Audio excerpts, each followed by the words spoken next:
In today's video, I have got my 1/16 scale mini E Revo out with me. As you can see, I got some pretty cool wheels and tires mounted up. These are actually some Traxxas upgraded ones I got. They're for 1/16 scale on-road.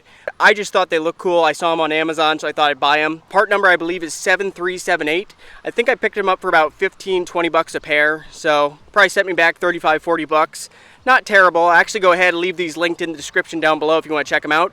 But my hope is that since they're kind of a slick and they're a pretty hard tire, my hope is that we can slide this thing around in this parking lot and, you know, kind of drift and hoon it. I think also with the yellow sidewalls, that just looks so cool. Does it not? Don't mind, I'm missing most of my wing. That broke off a while ago. I choose not to fix it. But we're going to be running 3S, and if we want to keep on going after that, I do have 2 nickel hydride packs I can go ahead and hook up in series. But let me go ahead, power up, and we're going to jump right in this video.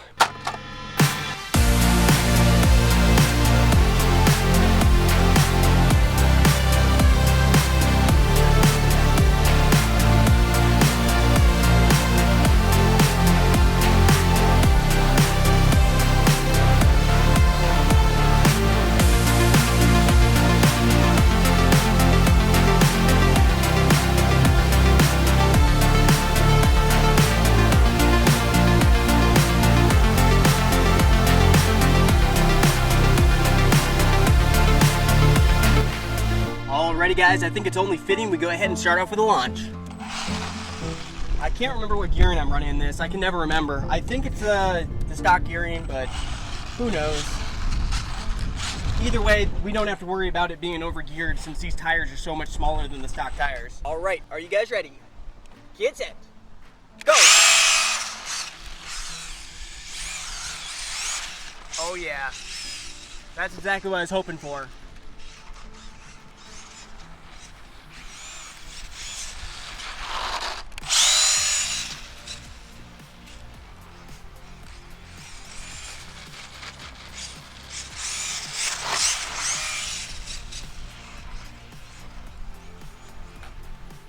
Maybe I have the high-speed gearing in, because it seems like it moves pretty quick, does it not?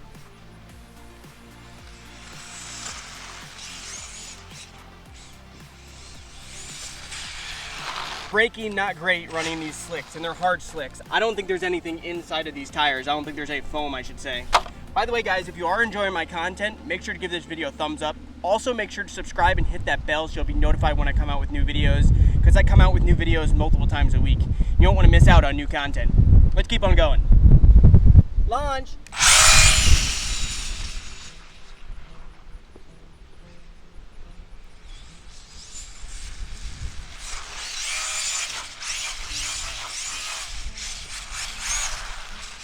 And don't forget, I do have a center diff in this too.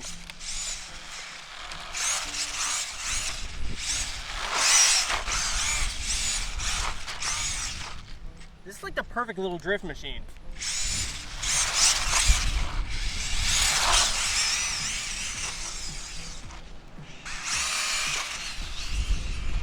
It tops out pretty darn quick.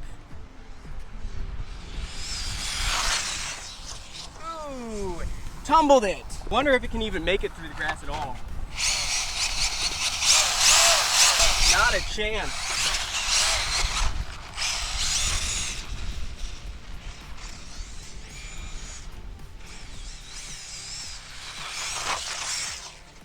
Ooh, tumbled it again.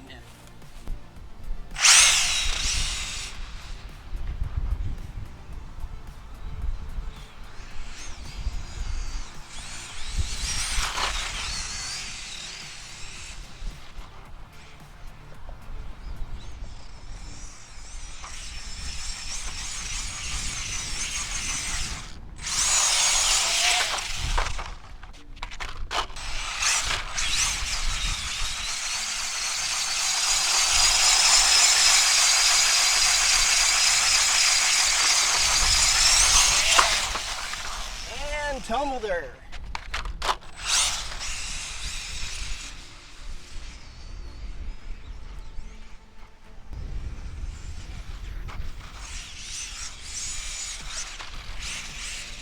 If you want to go straight, it's actually hard to keep it going straight.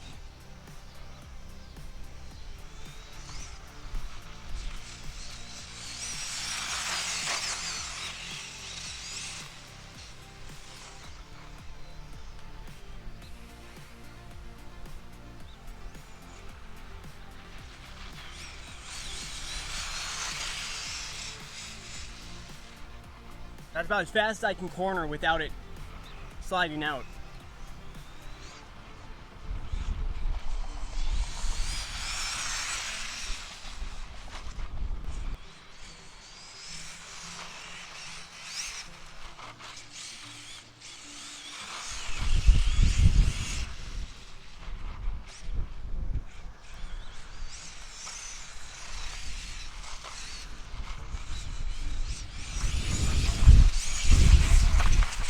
And tumble it again. Let's see how the tires are doing so far. Yeah, they're holding up pretty well.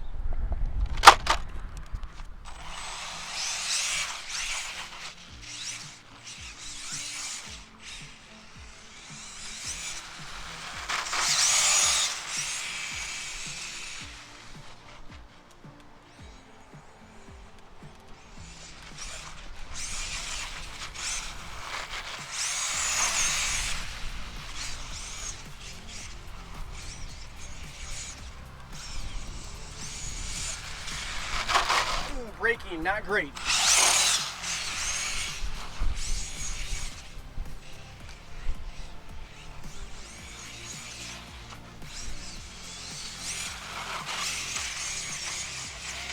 Ooh, tumbled it again. All right, get her flipped over and keep on ripping. Is ready for another launch? Ready, get it, go. At that time, it actually tracked pretty straight.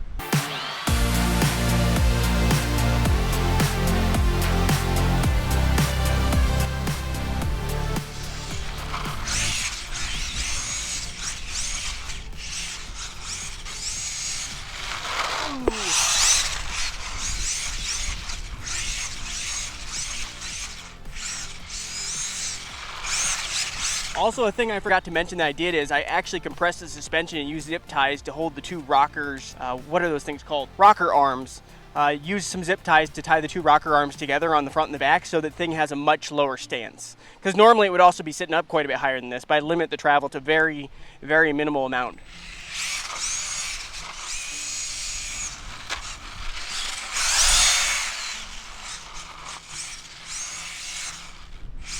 Oh no! And stuck. I should get launched from up front actually. Yeah, right here. All right, ready, get it, go.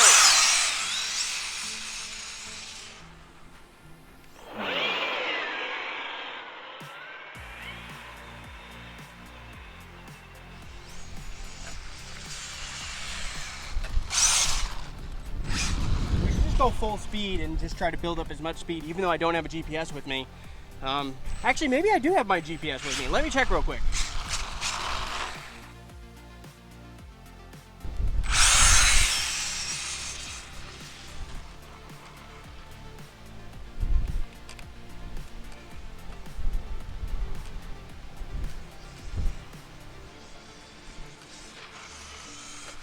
Bummer, I think it just hit low voltage mode. What do you know? I do actually have my GPS with me. Let's see if it has any juice to it. Yeah, and I do have a Velcro strap, but the only issue is that 3S pack just hit low voltage mode. So what I can do is hook up these two Traxxas nickel hydride packs in series with this series connector and test the top speed. We'll basically just floor it right across from that edge, right into the grass, and see what I can pick up for a top speed. So let me hook those up real quick, and we'll see how fast this thing is. Alrighty guys, got the two nickel hydride packs hooked up in series. I decided not to run the body because it makes it hard to strap the thing anywhere, the GPS. So I just have it strapped kind of sort of on there, so hopefully it'll stay on. Let's see what she'll do.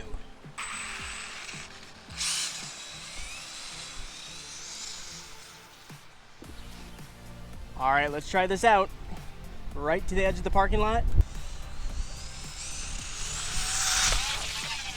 Yikes!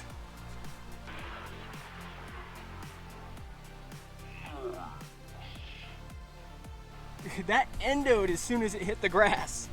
Did it throw the speedometer off, the GPS? No, it's still on there. And you know what guys, I just got full throttle there at the very end, so I don't think this really even counts, whatever this picked up, but let's check, just for the heck of it. All All right, it picked up 32.8 miles per hour, but like I said, I just had it floored right before I went into the grass, so that's not really an accurate top speed. So I'll leave it. Actually, let's zero it out again and we'll try that again.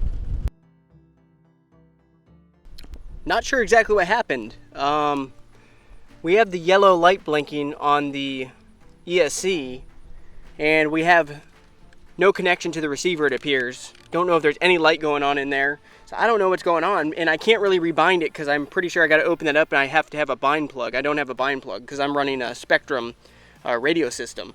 But that's kind of weird that when it hit the grass, somehow it lost signal. Now then I try to turn it back on, it won't connect. So I guess the best we got was, what was that, 32.8? We'll have to come back out here and do another run once I get that sorted out. Maybe something just came disconnected in there, something came dislodged, or who knows what. Hopefully the ESC and everything's still good. But thank you guys so much for watching. Hit that like button, subscribe, and stay tuned for the next video. Later.